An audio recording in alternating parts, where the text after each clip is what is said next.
Today, we're going to level up your English. We're moving beyond the basics to really build out your toolkit for saying exactly what you think and feel. We'll get into sharing your opinions, what you like, what you dislike, and we'll do it with a lot more confidence. Let's get right into it. You know the feeling, right? Someone asks, "So, what do you think?" And your mind just goes completely blank. It's not that you don't have an opinion, it's just that finding the perfect words right in that moment can be so tough. Well, that is exactly what we are going to fix today. All right, let's start with the absolute essentials. We're going to build a really solid foundation with some phrases that take you just a little bit beyond that simple old "I think." Think of this as your new starting point for sounding more natural. Okay, look at this slide as your new go-to toolkit. Instead of just defaulting to "I think" every single time, you could try something like "in my opinion," or for a more personal touch, "personally, I believe." And hey, if you want to sound a bit more casual and relaxed, my take on this works perfectly. Each one of these is a great way to signal that you're about to share your unique point of view. Of course, it's not just about what you think, it's about what you like and dislike. For things you absolutely love, phrases like "I'm really into" or "I'm crazy about" show so much more enthusiasm. On the flip side, "I can't stand" is pretty strong, right? But for a softer touch, you can't go wrong with the classic British phrase, "It isn't my cup of tea." It's just a charming and really polite way to say something's not for you. All right, now that we have the basics down, let's add a little color, a little bit of nuance.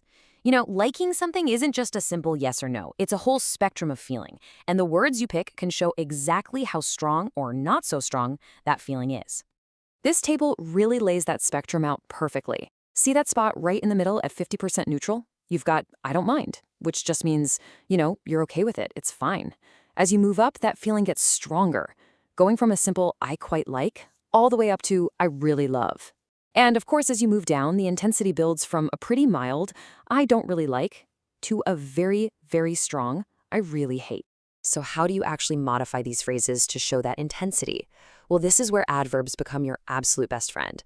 For instance, just feel the difference between "I believe this is a good idea" and "I strongly believe this is a good idea." Adding words like "really," "truly," or "absolutely" gives your opinion some real weight and conviction. Expressing yourself is one thing, right? But doing it gracefully is a whole other skill. This is especially true when you don't agree with someone. The real goal is to state your view clearly while making sure you keep a good relationship with the person you're talking to. This is the big one, isn't it?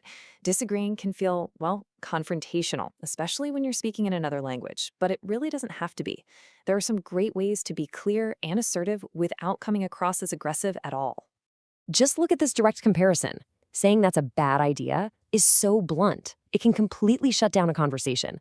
But a polite alternative like, "I'm not sure if this approach will work for our current market," actually focuses on the problem and invites more discussion.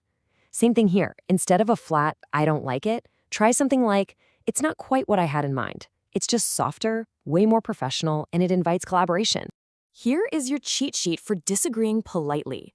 The key here is to first acknowledge the other person's perspective. Using phrases like "I see your point" or "That's a valid point, but" shows that you're actually listening and you respect what they said before you introduce your own idea. And hey, sometimes "let's agree to disagree" is the absolute perfect way to just move on without any conflict. Okay, it's time for a real pro move. This next little bit is a subtle grammar point that, I promise, will make you sound incredibly fluent. It's all about how you structure your sentences when you're talking about the things you like and dislike. First things first, a quick definition. A gerund is just that ing form of a verb that acts like a noun. Think swimming or reading. And an infinitive is the basic to form of the verb, like to swim or to read. Simple enough, right? Okay, now let's see why this little distinction matters so much.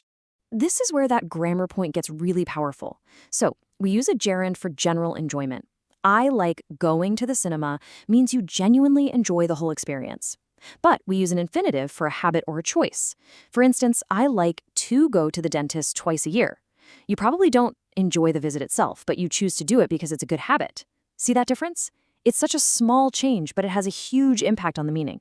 All right, let's zoom all the way out. Being polite and expressing opinions, well, it's not a universal thing. What works perfectly in one culture might not land the same way in another. You have to remember that language is deeply, deeply tied to culture, and being aware of that is the ultimate key to communicating well.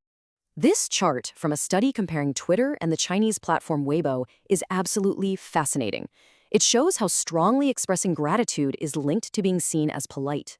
On Mandarin language Weibo, that connection is incredibly strong, much stronger than it is on English language Twitter. This suggests that in that cultural context, saying thank you isn't just a nice thing to do, it's a core part of being polite. And here's a perfect example of how tricky literal translation can be. This phrase from Mandarin, "come and eat with us," or "I will get mad at you," sounds like a threat in English, doesn't it? But in its original cultural context, it's actually a really warm, generous, and polite way of insisting that someone join you for a meal. It just goes to show how much meaning is tied to cultural norms, not just the words themselves. So the ultimate takeaway here is that there's just no universal rulebook for politeness. Context is absolutely everything. Being a truly great communicator isn't just about knowing the vocabulary, it's about understanding the cultural expectations that give those words their real meaning. So we've covered the basic phrases, the nuances of feeling, the art of disagreeing politely, and even the bigger cultural picture. You now have this really powerful set of tools at your disposal. So the only question left is, what are you going to do with them? How are you going to share your unique voice with the world?